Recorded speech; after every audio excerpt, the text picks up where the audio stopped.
ಮುಖ್ಯಮಂತ್ರಿ ಸಿದ್ದರಾಮಯ್ಯ ಅವರು ತಮ್ಮ ರಾಜಕೀಯ ಸ್ವಾರ್ಥಕ್ಕಾಗಿ ಮತ್ತು ಕುರ್ಚಿ ಉಳಿಸಿಕೊಳ್ಳೋಕೆ ತಮ್ಮನ್ನ ಬೆಳೆಸಿದಂತಹ ಅಹಿಂದ ವರ್ಗವನ್ನೇ ಹತ್ತಿಕ್ಕೋಕೆ ಪ್ರಯತ್ನಿಸುತ್ತಿದ್ದಾರೆ ಅಂತ ಕೇಂದ್ರ ಸಚಿವ ಎಚ್.ಡಿ. ಕುಮಾರಸ್ವಾಮಿ ಅವರು ಆರೋಪಿಸಿದ್ದಾರೆ.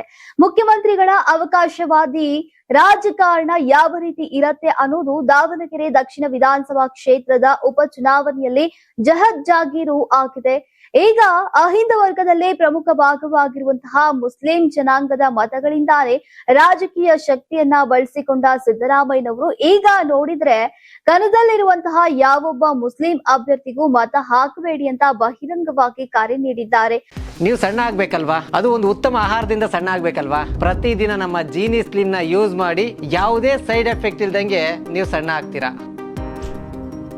ಸಾಮಾಜಿಕ ನ್ಯಾಯ ಎಂದ್ರೆ ಹೀಗೇನಾ ಅಂತ ಖಾರವಾಗಿಯೇ ಎಚ್.ಡಿ.ಕೆ ಅವರು ಪ್ರಶ್ನಿಸಿದ್ದಾರೆ. ಅಹಿಂದ ವರ್ಗದ ನಾಯಕ ನಾನು, ಅಹಿಂದ ವರ್ಗಕ್ಕೆ ದೊಡ್ಡ ಕೊಡುಗೆಯನ್ನ ನೀಡಿದ್ದೆ ಅಂತಾರೆ. ಆದ್ರೆ ವಾಲ್ಮೀಕಿ ನಿಗಮದ ಕಥೆ ಏನಾಯ್ತು? ಇಲ್ಲಿ ಲೂಟಿಯಾಗಿದೆ ಅನ್ನೋದು ಸ್ವತಃ ಮುಖ್ಯಮಂತ್ರಿಗಳೇ ಒಪ್ಕೊಂಡಿದ್ದಾರೆ.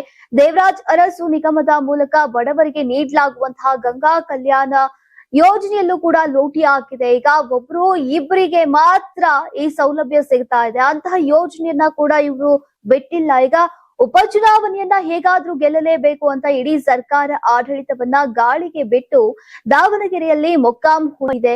ವಿಧಾನಸೌಧ ಸಂಪೂರ್ಣ ಖಾಲಿಯಾಗಿದೆ. ಮುಖ್ಯಮಂತ್ರಿ, ಉಪಮುಖ್ಯಮಂತ್ರಿ ಹಾಗೂ ಸಚಿವರ ಜೊತೆಗೆ ಎಐಸಿಸಿ ರಾಜ್ಯ ಉಸ್ತುವಾರಿ ಆಗಿರುವಂತಹ ವ್ಯಕ್ತಿ ಕೂಡ ಇಲ್ಲಿಯೇ ತಳವೂರಿದ್ದಾರೆ. ಇನ್ನು ರಾಜ್ಯ ಕಾಂಗ್ರೆಸ್ ಸರ್ಕಾರಕ್ಕೆ ಇರುವಂತಹ ಏಕೈಕ ಬಂಡವಾಳ ಅಂದ್ರೆ 5 ಗ್ಯಾರಂಟಿಗಳು ಮಾತ್ರ.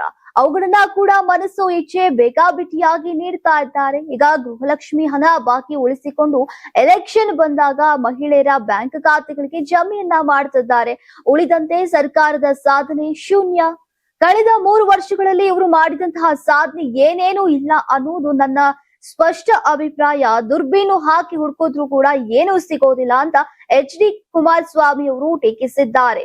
ಅಂತ ಏನಾದ್ರೂ ಇದೆಯೇ ಅಂತ ಎಚ್.ಡಿ.ಕೆ ಅವರು ಖಾರವಾಗಿಯೇ ಪ್ರಶ್ನಿಸಿದ್ದಾರೆ.